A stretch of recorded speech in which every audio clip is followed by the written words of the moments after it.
It's been a year now since the world watched as the humanitarian crisis in Myanmar unfolded.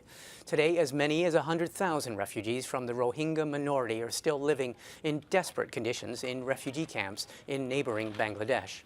They are victims of Myanmar regime's brutal oppression, which the United Nations has described as ethnic cleansing.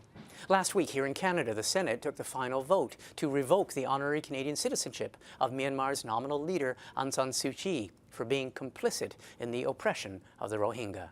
This past weekend, CPAC contributor Molly Thomas visited one of those refugee camps in Bangladesh, and she spoke to a Canadian, Jean-Jacques Simon of UNICEF.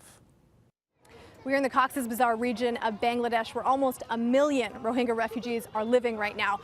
This is the largest and most densely populated refugee camp in the world. Now, the political tension is palpable right now.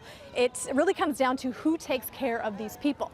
3 repatriation documents have been signed between the Burmese and the Bangladeshi governments, but there's still no sign of Rohingya going home. The international community, they want citizenship and specific safety precautions before that happens. The Rohingya we've spoken to say they fear for their lives if they don't have those rights or freedoms. Where's Canada in this crisis? We spoke with Jean-Jacques Simon from UNICEF. Canada is an interesting player in all of this. We've been very, very strong against this crisis in terms of taking a stand, saying that there was a genocide against these people, in terms of revoking the honorary citizenship of Aung San Suu Kyi. Does that help or hinder, I guess, your work in the field? I always wonder how that translates on this side. The refugees and the government of Bangladesh does recognize Canada as a very credible player in this area, in this problematic. Canada did stand out for what it believed was right. At the very beginning of the crisis, it did send a special envoy, Bob Ray, who came here a few times, and we've met with him. And so that did send a very strong signal to the players, the main regional players, and Bangladesh and Myanmar, that Canada was going to play an important role, and it continues to do that, not only in funding, but in advocacy. Canada is investing, at least for UNICEF, in education and in young girls. You'll see when you walk in the camps that you have a lot of children, 400,000 and plus children. For the moment, with what we have been able to build in terms of schools, or what we call here learning centers, you can reach out to 100,000 children. Obviously, there's a massive humanitarian challenge right now, but if you look beyond that, you have to wonder, when a political solution will take hold. The political solution at the moment is not there, it's not present.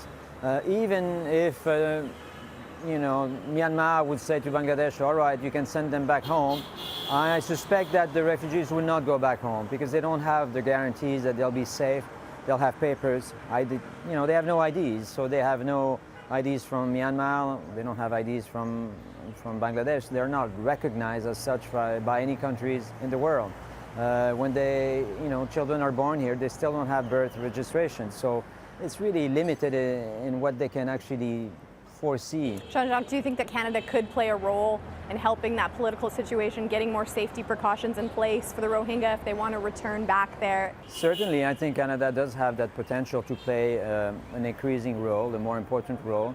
I think it should continue. It started very well with the special envoy. I think it should continue to be more prominent and making sure that it does work with partners around one idea or one solution, because otherwise the risk is that this situation will just last for a very long time, and that wouldn't be good for the 400,000 children who are in there, and this is what we're trying to say to the world. In our latest one-year report, we talked about the lost generation, and the lost generation is that you might have 500,000 children with no hope, with not any solutions for them apart from a solution in a camp where they cannot work, they cannot do this, they cannot do that, they're limited, they cannot go outside the camp. So it's living, as they say, in a box.